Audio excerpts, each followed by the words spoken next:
Hello everyone, welcome to our channel. So BCom Sem 5 Cost Accounting class. Before watching this video, like and subscribe my channel. In this video, we are going to learn about the Unit 5 of Cost Accounting in simple and easy way to understand manner, and also will cover the important concepts, methods, formulas and numerical problems step by step. Also, all along with the theoretical concepts, we will also understand how to solve practical problems with proper working notes. Okay, so this video will help you understand the concepts clearly and prepare effectively for your semester examination also. So watch the complete video, take notes and practice the problems along with me. Okay, so now first we are going to discuss about the contract costing. This is the first topic what we are discussing about. And coming to the meaning, contract costing is a method of costing used for large and long term projects. Okay, this contract costing is used for long term and large projects. Each contract is treated as a separate unit of cost, and the cost and the profit are calculated separately for each contract. So దీనిలో మనము cost ఇంకా profit అనేది సపరేట్‌గా calculate చేస్తాం ఒక unit of కాస్ట్‌కి. Okay. It is mainly used in industries where work is carried out as a specific site and usually takes a long time to complete. Okay. So ఇక్కడ ఏంటంటే ఇది మనం ఇండస్ట్రీస్‌లో యూజ్ చేస్తాం మోస్ట్‌లీ ఒక స్పెసిఫిక్ సైట్‌లో. అది కూడా లాంగ్ టైమ్ టు కంప్లీట్ అవ్వడానికి. ఓకే. సో ఎగ్జాంపుల్స్ వచ్చేసి కన్‌స్ట్రక్షన్ ఆఫ్ బిల్డింగ్స్ అనేది మనకు లాంగ్ టైమ్‌లో అవుతాయి. Next dams and irrigation projects ఎక్కువ టైం పడుతుంది. రైల్వే ప్రాజెక్ట్స్ ఎక్కువ టైం పడుతుంది. ఒక షిప్‌ని బిల్డ్ చేయడానికి కూడా చాలా టైం పడుతుంది. లార్జ్ ఇంజినీరింగ్ ప్రాజెక్ట్స్ చేయాలంటే, next construction of roads and bridges చేయాలంటే కూడా మనకి చాలా టైం పడుతుంది. So that is the reason we'll use this contract costing. Okay. And next also I'm giving the features of contract costing also. Each contract is treated as a separate cost unit. ఒక contract అంటే కూడా అది separate cost యూనిట్గా treat చేస్తాం. So A separate contract account is prepared for each contract. ఒక్కొక్క కాంట్రాక్ట్కి అంటే each కాంట్రాక్ట్కి ఒక separate contract account అనేది ఉంటుంది. Work is generally performed at the contract site. ఒక కాంట్రాక్ట్ సైట్లో వర్క్ అనేది పర్ఫామ్ అవ్వడం జరుగుతుంది. So contracts usually involve a large amount of money. ఒక లార్జ్ అమౌంట్ ఆఫ్ మనీతో కాంట్రాక్ట్స్ అనేది అవుతాయి. ఇప్పుడు మనము ఒక షిప్ బిల్డ్ చేయాలి, లేకపోతే మనం ఒక రోడ్ డ్యామ్ ప్రిపేర్ చేయాలంటే కూడా మనకి ఎక్కువ అమౌంట్ అనేది పడుతుంది. Okay. So contracts normally take a long period to complete. Contracts అంటే లాంగ్ టైం తీసుకుంటాయి కంప్లీట్ చేయడానికి. Payments are generally received in the stages based on the work completed. Payments కూడా వాళ్ళు అది ప్రిపేర్ చేసేటప్పుడు స్టేజెస్లో తీసుకుంటారు, కానీ వాళ్ళు డైరెక్ట్గా ఒకటేసారి వన్ టైం పేమెంట్ అనేది ఉండదు. So profit is calculated separately for each contract. ఒక్కొక్క కాంట్రాక్ట్కి ఒక్కొక్క ప్రాఫిట్ అనేది మనకి సపరేట్గా క్యాలిక్యులేట్ చేయడం జరుగుతుంది. Okay. So first thing is preparation of contract cost. How it possible to prepare అంటే the cost of contract mainly consist of the following. అదేంటంటే first one వచ్చేసి materials. Okay. So materials purchased specifically for the contract are charged to contract. Okay. So materials అనేది మనం కొనుక్కుంటాం, అది contract బేస్లో కొనుక్కుంటాం. So examples వచ్చేసి ఎలాంటి మెటీరియల్స్ అంటే cement, steel, bricks, sand, timber ఇలాంటివి మనం. ఓకే. కానీ మనకు మెటీరియల్ కాస్ట్ తెలియాలి అంటే materials purchased plus materials transferred to site minus materials returned. ఈ ఫార్ములాస్ మీరు చాలా నేర్చుకోవాలి, చాలా ఇంపార్టెంట్. ఓకే.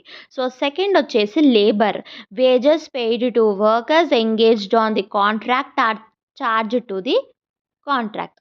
సో ఇక్కడ ఏంటంటే మనం ఏదైనా బిల్ చేసేటప్పుడు మనకు లేబర్ 100% కావాలి. ఫస్ట్ మెటీరియల్స్ కావాలి, నెక్స్ట్ లేబర్ కావాలి.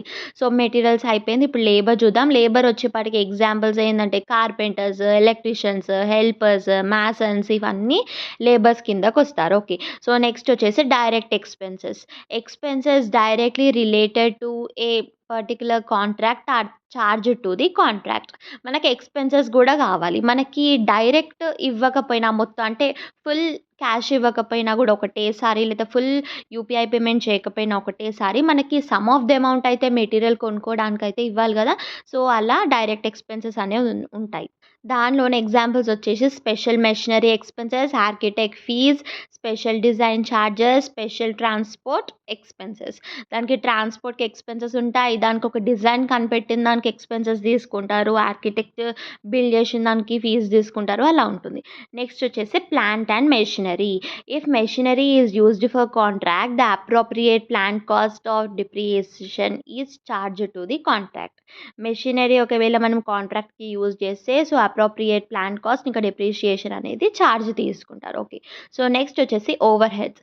Indirect expenses related to the contract are also charged. Direct expenses కాకుండా ఇండైరెక్ట్ దాన్ని కూడా మనం ఓవర్ హెడ్స్ అంటాం. అది కూడా తీసుకుంటారు. సో, ఇండైరెక్ట్ వచ్చేసి ఏంటి ఓవర్ హెడ్స్ అంటే ఎగ్జాంపుల్ సైట్ సూపర్వైజర్ అదే చెక్ చేస్తారు కదా సైట్ దాన్ని. నెక్స్ట్ ఆఫీస్ ఎక్స్‌పెన్సెస్, ఇన్స్యూరెన్స్ ఒకటి, ఎలక్ట్రిసిటీ ఒకటి, టెలిఫోన్ ఎక్స్‌పెన్సెస్ ఒకటి. ఓకే. మనం ఫోన్ మాట్లాడడానికన్నా కూడా అది ఇండైరెక్ట్ ఎక్స్‌పెన్సెస్ కిందకి వస్తుంది. ఓకే. అండ్ నెక్స్ట్ వచ్చేసి మనం ఫార్మాట్ చూద్దాం. కాంట్రాక్ట్ అకౌంట్ ఫార్మాట్ అంటే కాంట్రాక్ట్ అకౌంట్ ఇలా చేయొచ్చు. Okay. So, contract account next amount. Okay. So, debit side, credit side ఏమేమి ఉంటాయి మీరు జస్ట్ ఫార్మాట్ చూసుకోండి. డెబిట్ సైడ్ వచ్చేపాటికి materials, labour or wages and plants and machinery, direct expenses, overheads, subcontract expenses, notional profit next మనం total చేస్తాం. Okay. So, amount వచ్చేసి మళ్ళీ credit side ఏం యూజ్ చేస్తామంటే మనము materials returned, materials at site, plant returned, work in progress అది కూడా contractors account work certified, ఇంకా contractors account work uncertified. Okay. Total చేస్తాం. సో, ఇక్కడ నేను మీకు మెన్షన్ చేశాను క్లియర్‌గా the exact items included can vary depending on the question. ఈ ఐటెమ్స్ ఏదైతే ఉన్నాయో అది మీరు క్వెషన్ నుంచే తీసుకోవాలి. ఓకే. సో, మీరు ఏదో ఒక క్వెషన్ మీద నేర్చుకుంటే మీకు అది రాకపోతే మళ్ళీ ఎగ్జామ్‌లో కష్టమవుతుంది. సో, ఫార్మాట్ బేస్డ్ అనేది చాలా ఇంపార్టెంట్. ఫస్ట్ ఫార్మాట్ నేర్చుకోండి. మీకు ఈజీ ఉంటుంది. ఓకే. నెక్స్ట్ వచ్చేసి important terms in contract costing. Okay. First వచ్చేసి work certified, work uncertified, retention money, notional profit. Okay. So, work certified చూద్దాం. The portion of work completed and approved by the architect or engineer is called work certified. ఏదన్నా portion work మొత్తం complete అయిపోయింది. అది approve అయింది ఒక engineer నుంచి లేకపోతే ఒక ఆర్కిటెక్ట్ నుంచి అదే 2 ఒకటే ఇంజినీర్ ఆర్ ఆర్కిటెక్ట్ 2 ఓకే అయినాయి అంటే అది వర్క్ సర్టిఫైడ్.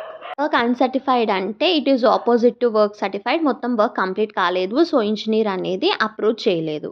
నెక్స్ట్ వచ్చేసి retention money. The contract may not pay the full amount of work certified immediately. The amount retain is called retention money. So, contract అనేది full amount pay చేయలేదు. Okay. కాంట్రాక్ట్‌కి. Full amount pay చేయకపోవడంతో అది మనకేమైపోతుంది work certified ఇమ్మీడియేట్‌గా అవ్వదు. So, the amount దాన్నేమంటారు retention money. Okay.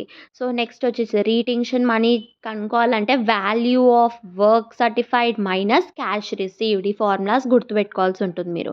Next వచ్చేసి నోషనల్ ప్రాఫిట్. ఇన్‌కంప్లీట్ కాంట్రాక్ట్ ఉన్నప్పుడు అప్పుడు మనం నోషనల్ ప్రాఫిట్ వాడతాం. అదేంటంటే value of work certified plus work uncertified minus cost of contract. Okay.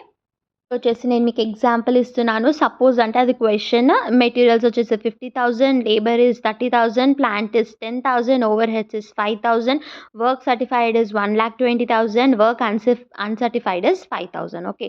So, step 1 నేను స్టెప్ 2 ఇచ్చాను నేను మీకు. సో, కరెక్ట్‌గా మీరు దానిలో ఉన్న సైడ్ హెడ్డింగ్స్‌ని ఫాలో అవ్వండి.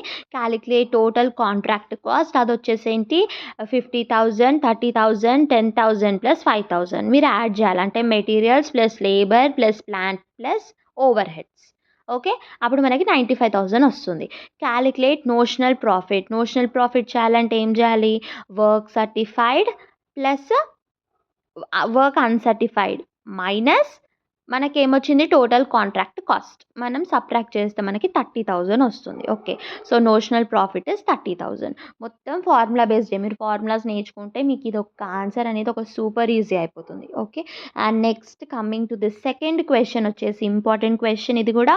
అదొచ్చేసి profit on incomplete contracts. When a contract is not completed at the end of the accounting year, the profit cannot normally be treated as fully earned immediately.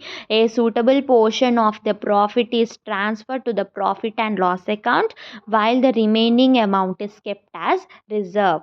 So ఇక్కడ ఏంటంటే profit on incomplete contracts అంటే ఒక contract మనం ఒప్పుకున్నాక అది ఒక ఇయర్లో complete చేయకపోతే మనకి ఆ ఫుల్ అమౌంట్ అనేది మనం ఎర్న్ చేయలేం ఇమ్మీడియట్గా. సో అది ఏమైపోతుంది, లాస్ అండ్ ప్రాఫిట్ అకౌంట్కి ట్రాన్స్ఫర్ అయిపోతుంది. ఓకే. సో ఇక్కడ ఇంపార్టెంట్ టర్మ్స్ ఇచ్చాను ఏంటంటే నోషనల్ ప్రాఫిట్ ఇందాక చెప్పాను కదా మనం ఎలాగ అనుకోవాలి, value of work certified plus value of work uncertified minus cost of contract to date. Okay. Next వచ్చేసి ప్రాఫిట్ ట్రాన్స్ఫర్ టు P&L అంటే ప్రాఫిట్ అండ్ లాస్. అమౌంట్ అనేది ప్రాఫిట్ అండ్ లాస్ మనకి మోస్ట్లీ స్టేజెస్ మీద ఉంటుంది, కంప్లీషన్ ఆఫ్ స్టేజెస్. ఒకవేళ first చూడండి case 1, work certified in less than 25%. Work అనేది 25% less than certified అయ్యి ఉంటే అప్పుడు మనం ఏం చేయాలి, యూజువల్లీ ప్రాఫిట్ అంటే no profit is transferred to profit and loss. Okay. So case వచ్చేసి work certified is between 25% to 50% ఉంటే అప్పుడు ప్రాఫిట్ ట్రాన్స్ఫర్డ్. అలా అప్పుడు ఎలా ట్రాన్స్ఫర్డ్ అవుతుంది, notional profit into 1/3 into cash received or work certified. Okay. Next వచ్చేసి case 3 కూడా అంతే, work certified in more than 50%, same formula we are using down, కానీ 1/3 బదులు 2/3 వాడుతున్నాం.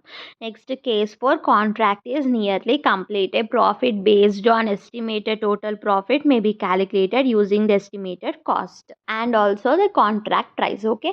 ఈ ఫస్ట్ న్యూమరికల్ ప్రాబ్లం చూద్దాం. A contract include the following cost, అది వచ్చేసి materials 40,000, labour is 30,000, plant is 10,000, other expenses is 5,000, work certified వచ్చేసి 1 lakh, వర్క్ అన్సర్టిఫైడ్ వచ్చేసి 5,000, cash received వచ్చేసి 80,000. ఓకే. సో ఫస్ట్ మనం కాంట్రాక్ట్ కాస్ట్ కనుక్కోవాలి. ఎలా కనుక్కుంటాం, 40,000 ప్లస్ 30,000 ప్లస్ 10,000 ప్లస్ 5,000. ఇందాకనే చెప్పాను కాంట్రాక్ట్ కాస్ట్ కనుక్కోవాలంటే materials, labour, plant plus over expenses అనేది మనం చేయాలి. ఓకే. అంటే అదర్ ఎక్స్పెన్సెస్. నెక్స్ట్ వచ్చేసి అంటే ఓవర్ అంటే అదర్ ఎక్స్పెన్సెస్ అంటే వేరే ఎక్స్పెన్సెస్ ఏవి ఉన్నా కూడా మనం అవి యాడ్ చేసేయాలి. ఓకే. నెక్స్ట్ వచ్చేసి find notional profit. Notional profit కనుక్కోవాలంటే work certified plus work uncertified minus cost. Work certified 1 lakh plus 5,000 minus 85,000. 85,000 ఏంటి, మనము ఫైండ్ కాంట్రాక్ట్ కాస్ట్ కనుక్కున్నాం చూడండి, అది వేసాను నేను వాల్యూ. సో మనకి 20,000 వచ్చింది. Since more than 50% of work అనేది సర్టిఫైడ్ అయిపోయింది. సో మనం ఏం చేస్తాము, 50% అయితే profit transferred is equal to notional profit into 2/3 into cash received by work certified. So 20,000 into 2/3 into 80,000 by 1 lakh వచ్చేసి మనకి 10,666.67. సో అప్రాక్సిమేట్ వాల్యూ రాయండి, 10,667 is transferred to profit and loss అని రాయండి. ఓకే. అప్రాక్సిమేట్ వాల్యూస్ రాయొచ్చు. Next we are going to the third question వచ్చేసి process costing. దీని meaning వచ్చేసి process costing is a method of costing used when production passes through 2 or more continuous process and large quantities of identical products are manufactured. So process costing అంటే ఇది ఒక method of casting. మనం ఇది ఎక్కడ use చేస్తామంటే ఒక production అనేది pass అవుతుంది ఒక 2 or more కంటిన్యూస్ ప్రాసెస్కి, అది కూడా లార్జ్ క్వాంటిటీస్కి అయితే మనం చేస్తాం. అటు also the cost is calculated separately for each process. అది ఎలా అంటే ఫర్ ఎగ్జాంపుల్స్ వచ్చేసి మనకి cement, sugar, paper, chemicals, oil, textiles and paint ఇలాంటివి. Okay. And also features of process costing వచ్చేసి production is continuous, products are identical are homogeneous, production passes through different processes, a separate process account is prepared for each process. ఒక్కొక్క ప్రాసెస్కి separate account అనేది prepare అయి ఉంటుంది. The output of one process becomes the input of the next process. ఒక output of ఒక process next ప్రాసెస్కి input అవుతుంది అది. Okay. So normal and abnormal losses are separately identify చేస్తాం నార్మల్ అండ్ అబ్నార్మల్ లాసెస్ని. సో నార్మల్ లాస్ చూద్దాం first. Normal loss is a loss that is expected during the normal production process. Normal loss అనేది అదొక loss మనము expect చేస్తాం ఎప్పుడైతే normal production process నడుస్తూ ఉంటుందో, అంటే డ్యూరింగ్ అప్పుడు మనం చూస్తాం. సో ఎగ్జాంపుల్స్ వచ్చేసి evaporation, shrinkage, wastage, leakage. So normal loss is unavoidable under normal conditions. దీన్ని మనం అన్అవాయిడబుల్గా చూస్తాం. ఓకే. ట్రీట్మెంట్ వచ్చేసి normal losses generally credited to the process account. ఏదైతే ప్రాసెస్ అకౌంట్ ఉందో సో మనం అక్కడికి మొత్తం అమౌంట్‌ని క్రెడిట్ చేస్తాం. ఏదైతే లాస్ ఉందో. Okay. So, if normal loss has a scrap value, దానిలో ఒకవేళ స్క్రాప్ వాల్యూ ఉంటే ఆ స్క్రాప్ వాల్యూ ఎలా ఫైండ్ చేయాలో దానిలో లాస్ చూద్దాం. So, units of normal loss into scrap price per unit, అంటే ఒక్కొక్క యూనిట్‌కి మనం స్క్రాప్ ప్రైస్ పర్ యూనిట్ అనేది వేయడం జరుగుతుంది. Okay. So, next one is abnormal loss వచ్చేసి abnormal loss is a loss that occurs in excess of normal expected loss. అంటే abnormal loss అంటే మనకు లాస్ వస్తుంది. అది కూడా ఎక్సెస్ ఆఫ్ నార్మల్ లాస్‌కి, అంటే నార్మల్ లాస్ కన్నా ఇంకా ఎక్కువ అయిపోతుంది. సో, ఫార్ములా వచ్చేసి abnormal loss is equal to actual loss minus normal loss చేస్తే మనకి అబ్నార్మల్ లాస్ వస్తుంది. So, abnormal loss is transfer to the abnormal loss account. Okay. Abnormal loss అనేది అబ్నార్మల్ లాస్ అకౌంట్‌కి వెళ్ళిపోతుంది. So, unlike normal loss, abnormal loss is treated separately so that management can identify the unusual loss. Okay. So, ఇప్పుడు abnormal gain చూద్దాం. Sometimes the actual loss is less then the normal expected loss. This difference is called abnormal gain. Formula వచ్చేసి abnormal gain కనుక్కోవాలంటే normal loss minus actual loss చేస్తే మనకి abnormal loss వస్తుంది. It is transfer to the abnormal gain account. ఓకేనా. So, next one is process account format. అంటే 4 అని పెట్టాను. ఇది మీరు మళ్ళీ కన్ఫ్యూజ్ అయిపోతారు. ఫోర్త్ ఆన్సర్ అని కాదు. సో, ప్రాసెస్ అకౌంట్ ఫార్మాట్ ఇది. సో, ప్రాసెస్ అకౌంట్ యూనిట్స్ ఇంకా మనం దానిలో ఉన్న ఎసెన్షియల్స్ వాడతాము. టు ఇన్పుట్ ఆర్ మెటీరియల్స్ వచ్చేసి మనం వేసుకుంటాం. ఏదైతే వాల్యూ ఉందో అది యూజ్ చేస్తాం. Okay. To labour, to direct expenses, to overheads total. మళ్ళీ మనకి రైట్ సైడ్ వచ్చేసి by normal loss, by abnormal loss, by output or transfer. Okay. దాన్ని మనం టోటల్ చేస్తాం. సో, న్యూమరికల్ ప్రాబ్లం వచ్చేసి నార్మల్ లాస్కి చేస్తున్నాం మనం. ఫస్ట్ ప్రాబ్లం క్వశ్చన్ వచ్చేసి ఏ process receives 1000 units of material at a cost of 10,000. Additional cost, that is labor, is 4,000. Overheads is 2,000. So, normal loss is 10% of input and the scrap value is ₹2 per unit. Actual output is 900 units. So, find the process cost per unit and prepare the process account. So, ఇది మన question. Okay. Yeah, first our answer is step 1, that is calculate normal loss. Calculate చేయాలి. Input వచ్చేసి 1000 units, normal loss is 10%. So, కనుక్కోవాలంటే 1000 into 10% చేస్తే మనకి units వస్తాయి 100 units. Next expected output కావాలంటే 1000 minus 100 చేయాలి. అప్పుడు మనకి ఎంత వస్తుంది? 1000 minus 100 is 900 units. Okay. So, actual output వచ్చేసి 900 units. So, there is no abnormal loss or abnormal gain. Okay. So, calculate total cost చేస్తున్నాం మనం స్టెప్ 2. అదేంటంటే మెటీరియల్ వచ్చేసి 10,000, labour is 4,000, overheads is 2,000. Total చేస్తే మనకి 16,000 వస్తుంది. సో, దీనిలో నుంచి మనం నెక్స్ట్ వచ్చేసి స్క్రాప్ తీయాలి. స్క్రాప్ వచ్చేసి scrap value of normal loss. అదేంటి? 100 ఇంటూ 2 రూపీస్. 2 రూపీస్ అన్నాడు కాబట్టి సో 200. ప్రాసెస్ కాస్ట్ వచ్చేసి 16,000 minus 200, that is 15,800. Okay. Next one is last one is step 3. దీనిలో కాస్ట్ పర్ యూనిట్ కనుక్కోవాలంటే cost per unit is equal to net cost divided by expected output. అది వచ్చేసి 15,800 divided by 900 చేస్తే మనకి 17.56 వస్తుంది. That is approximately మనం రాస్తాం cost per unit. Okay. Next వచ్చేసి numerical problem, that is we are finding on abnormal loss. Problem వచ్చేసి a process receives 1000 units at a total cost 20,000. Normal loss is 10% of input. Scrap value of normal loss, that is 2 rupees per unit. Actual output వచ్చేసి 850 units. Find abnormal loss and its value. Okay. So, here also coming to the step 1, normal loss కనుక్కోవాలంటే 1000 into 10% 100 units. Expected cost వచ్చేసి మనకి 1000 minus 100 900 units. Actual output కనుక్కోవాలంటే 850 units అంటే మనకి ఇచ్చారు. Okay. So, therefore abnormal loss equal to expected output minus actual output. 900 minus 850 వచ్చేసి 50 units. Okay. So, step 2 వచ్చేసి cost per unit కనుక్కోవాలి. Cost per unit how will find? Normal loss scrap value వేసుకుంటాం. 100 into 2 రూపీస్గా scrap value, that is 200. Net cost కనుక్కోవాలంటే 20,000 minus 200, that is 19,800. So, cost per unit కనుక్కోవాలంటే 19,800 divided by 900 చేస్తే మనకి 22 rupees వస్తుంది. Is this okay? Yes వచ్చేసి step 3 value of abnormal loss కనుక్కోవాలి. Abnormal loss 50 units వచ్చింది. So value 50 into 22 rupees 1100. Abnormal loss వచ్చేసి 50 units, value of abnormal loss వచ్చేసి 1100. Okay, next question is numerical problem of abnormal gain. Okay, so problem వచ్చేసి input 1000 units, total process cost 18,000, normal loss 10%, actual output 920 units, find abnormal gain ఇలా అడుగుతారు. So దీనిలో step 1 ఉంది, అది కూడా నేను మీకు నార్మల్ లాస్ అని ఇస్తున్నాను.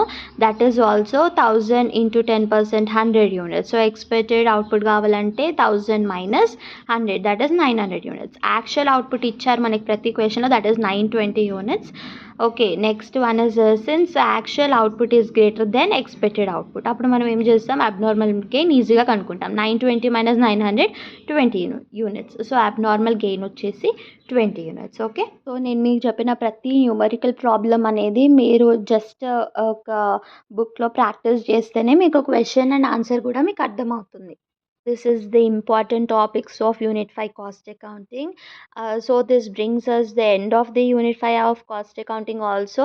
I hope you have understand the important concept and numerical problems explained in this video. Make sure to revise the theory, remember the important formulas mainly, and also practice the problems regularly for your semester examination. If you find this video helpful, please like the video, share it with your friends, and subscribe to the channel.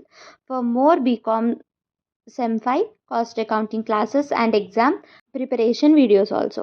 Thank you for watching. All the best for your examinations and see you in the next video. Thanks for watching. Like and subscribe.